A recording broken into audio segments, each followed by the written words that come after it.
Hey guys, welcome back to incognito investor. तो आज की इस वीडियो में हम बात करेंगे कि आप कैसे अपने लाइफ के अर्ली 20s में फाइनेंशियल फ्रीडम को अचीव कर सकते हैं। एंड यकीन मानिए, इस वीडियो के आने वाले 7 से 8 मिनट आपके लाइफ चेंज कर देंगे एंड डेफिनेटली वैल्यू ऐड करेंगे। तो फाइनेंशियल फ्रीडम को अचीव कैसे करते हैं, ये चीज जानने से पहले आपको ये चीज पता होनी चाहिए कि असली में फाइनेंशियल फ्रीडम का मतलब क्या होता है। अब आप में से ज्यादातर लोग बोलोगे कि ये बात तो सबको पता ही है, बट बिलीव मी 90% से ज्यादा लोगों को ये चीज पता ही नहीं कि फाइनेंशियल फ्रीडम का असली मतलब होता क्या है। तो फाइनेंशियल फ्रीडम का असली मतलब होता है एक ऐसी कंडीशन जहां पे आपको अपने एक्सपेंसेस को कवर करने के लिए अलग से काम करने की जरूरत पड़े ही ना, और अगर आप चाहे तो बिना मतलब के जो फालतू खर्चे होते हैं आप वो भी कवर कर पाएं। और आप में से ज्यादातर लोगों को ये बात भी नहीं पता होगी कि आपको फाइनेंशियल फ्रीडम अचीव करने के लिए कितने पैसे चाहिए। जी हाँ, हर आदमी के लिए ये नंबर एक अलग अलग अमाउंट होता है, और अब क्योंकि अमाउंट हर एक इंसान के लिए अलग होता है तो ये चीज आपको डिसाइड करनी पड़ेगी कि आपको अपने लाइफ में कितना अमाउंट चाहिए जब आप एक फाइनेंशियल फ्रीडम की स्टेज पे पहुंचे। फॉर एग्जाम्पल, अगर मैं आप लोगों से पूछता हूँ कि आपको कितना रुपए चाहिए कि आप अपने आप को फाइनेंशियली फ्री बोल सके, तो आप में से कुछ लोग बोलेंगे 5 करोड़, फिर कोई बोलेगा 25 करोड़, एंड फिर कोई बोलेगा नहीं 25 करोड़ भी बहुत ही कम है, मेरे को 50 करोड़ चाहिए, जो कि बहुत ही ज्यादा बकवास बात है। और असलियत में आपको 5 करोड़, 25 करोड़ या फिर 50 करोड़ नहीं चाहिए। इनफैक्ट इससे काफी कम नंबर चाहिए फाइनेंशियली फ्री होने के लिए।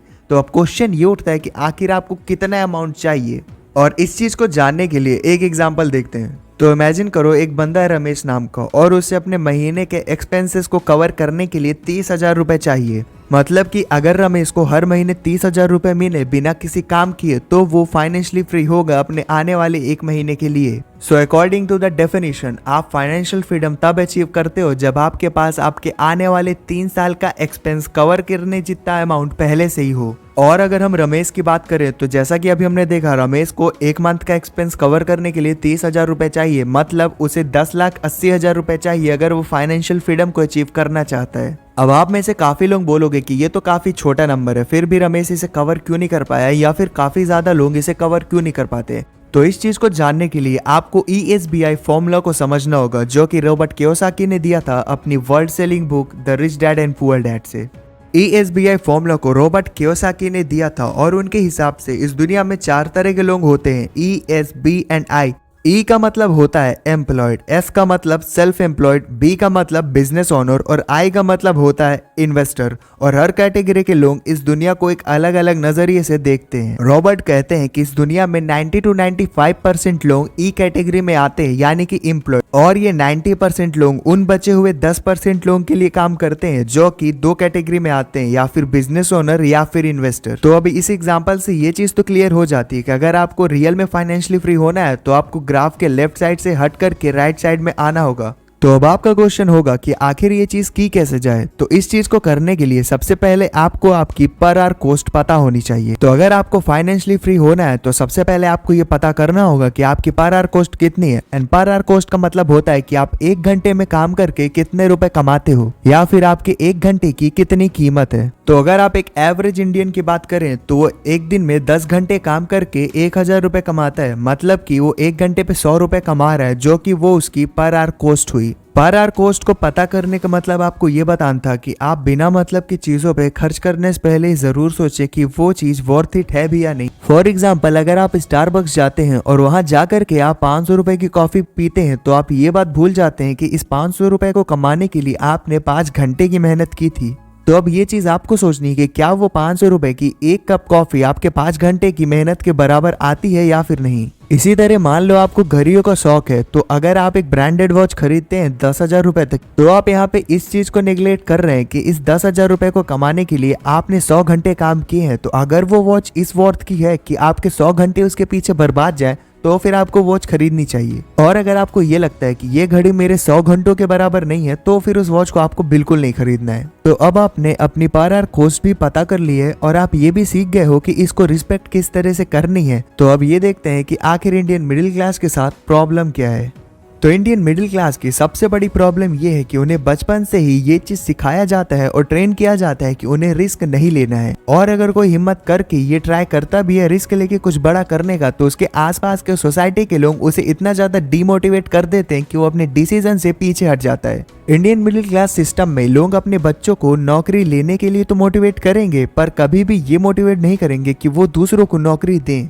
ज्यादातर आपको यही सारे आर्गुमेंट सुनने को मिलेंगे कि बिजनेस नहीं करना, वो बहुत रिस्की होता है, क्या करोगे, कैसे करोगे, बिजनेस के लिए करोड़ों रुपए कहाँ से लाओगे, स्टार्ट कैसे करोगे, फंडिंग कहाँ से लोगे, और यही कुछ आर्गुमेंट आपको इन्वेस्टिंग को लेकर के भी मिल जाते हैं। जैसे कि ये किस चीज पे पैसा लगा रहे हो, कहाँ से लगा रहे हो, किससे पूछ के लगा रहे हो, क्या ये बढ़ेगा भी, गारंटी है, अगर लॉस होता है तो किसकी जिम्मेदारी होती है, क्या पैसे वापस मिलेंगे भी या नहीं। और अगर आपको फाइनेंशियल फ्रीडम अचीव करना है तो आपको सबसे पहले इस माइंडसेट को रिप्लेस करना पड़ेगा। कहने का मतलब है कि आपको अपने पुअर माइंडसेट को बदल करके रिच माइंडसेट लाना होगा, इन अदर वर्ड्स ट्रांसफॉर्म करना होगा। तो अब आप बोलोगे कि यार युवराज ये तो हम कर लेंगे, पर ये तो बता कि आखिर अपने माइंडसेट को इवॉल्व करना कैसे। तो बताऊंगा, पर उससे पहले ये देखो कि अमीर लोग पैसे कमाते कैसे हैं। तो ये सवाल तो आपके भी दिमाग में कभी ना कभी जरूर आया होगा कि आखिर ये जो अमीर लोग हैं ये और ज्यादा अमीर हो कैसे रहे हैं। तो ऐसा कोई अगर मेथड है जो हमें नहीं पता, तो क्या पता इनके पास कोई जादू की छड़ी हो जिसे घुमा करके ये पैसे बना लेते हैं। और इसका जवाब बिल्कुल सीधा सा है, इनके पास एक ऐसी मशीन है जो होती तो सबके पास है, पर इसका इस्तेमाल बहुत ही कम लोग कर पाते हैं, एंड इस मशीन का नाम है आपका दिमाग। तो देखो यार, एक सिंपल सी लाइन में अमीर और गरीब के बीच में सिर्फ एक ही डिफरेंस है, वो है उनके माइंडसेट का। तो माइंडसेट को चेंज कैसे करते हैं ये तो हम वीडियो में आगे देखेंगे, पर अभी के लिए हम देखते हैं अमीर और गरीब के पैसे कमाने के तरीके के बीच में डिफरेंसेस को। तो एक तरफ तो जहाँ पे गरीब लोग पैसों को कमाने के लिए अपना खून पसीना और मेहनत लगा करके काम करते हैं, और वहीं पे दूसरे लोग यानी कि अमीर लोग बिल्कुल ही दूसरा तरीका यूज करते हैं। ये पैसों को कमाने के लिए अपना खून पसीना नहीं लगाते, बल्कि पैसे का ही यूज करते हैं। ज्यादातर रिच एंड रिच माइंडसेट वाले लोग अपने पैसों को बड़ी बड़ी कंपनीज या फिर रिवॉल्यूशनरी स्टार्टअप्स पे लगाते हैं, जिनसे इनके पैसे काफी ज्यादा तेजी से ग्रो होते रहते हैं और इन्हें ज्यादा काम करने की जरूरत भी नहीं पड़ती। So now the question is कि आखिर अमीर बना कैसे जाए। तो इसके सिर्फ 3 सिंपल से स्टेप्स हैं। पहला, इंक्रीज योर माइंडसेट, दूसरा, मेक एसेट, और तीसरा तरीका मैं अभी नहीं वीडियो के लास्ट में बताऊंगा। तो सबसे पहले स्टार्ट करते हैं ये जानने से कि आपको अपना माइंडसेट कैसे बदलना है।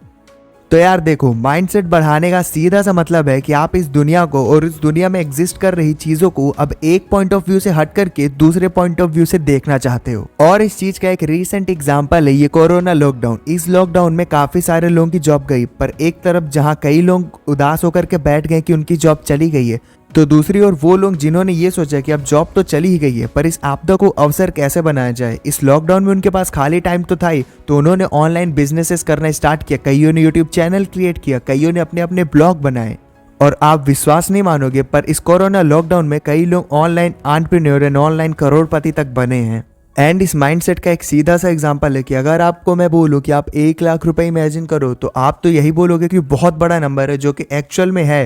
पर अगर आप दूसरे पॉइंट ऑफ व्यू से देखो तो ये बस 2000 रुपए की 50 नोट की छोटी सी गड्डी ही है। सो अब अगर आपने पहला स्टेप क्लियर कर लिया है, मतलब कि अपने माइंडसेट को रिच माइंडसेट में ट्रांसफॉर्म कर लिया है, तो बढ़ते हैं अपने दूसरे स्टेप की ओर, जो कि है मेक एसेट्स। तो अब अगर मैं आपसे पूछूं कि एसेट शब्द को सुन करके आपके दिमाग में कौन सी इमेज बनती है, तो आपको तो मुझे नहीं, बट रॉबर्ट कियोसाकी की book the rich dad and poor dad में रॉबर्ट कियोसाकी कहते हैं एसेट वो चीज होता है जो आपके जेब में पैसा डाले, ना कि निकाले। फॉर एग्जाम्पल, अगर आपका कोई एक बिजनेस है, कोई किराने की दुकान है, या फिर ऐसी कोई भी चीज है जो आपके जेब में पैसा डाल रही है निकालने की जगह, तो वो आपका एक एसेट हुआ। अब काफी लोगों को ये कंफ्यूजन भी रहता है, जिसे वो लोग एसेट समझ रहे होते हैं, पर वो असल में लायबिलिटी होती है। तो according to the rich dad and poor dad, Robert Kiyosaki कहते हैं कि जो आपकी कार है, आपकी वैल्यूएबल कार, वो आपका एसेट नहीं है, क्योंकि वो आपके जेब से पैसा निकाल रही है, ना कि आपके जेब में पैसा डाल रही है। लाइक पेट्रोल, उसकी सर्विसिंग एंड ऑल। बट ये बात तब अप्लाई नहीं होगी जब आप उस कार का कमर्शियल यूज कर रहे हो। बट अगर आपकी कार आपके पर्सनल यूज के लिए यूज हो रही है, तो वो एक एसेट नहीं है बल्कि लायबिलिटी है। तो फंडा सिंपल है, बस एसेट बनाओ और पैसे कमाओ।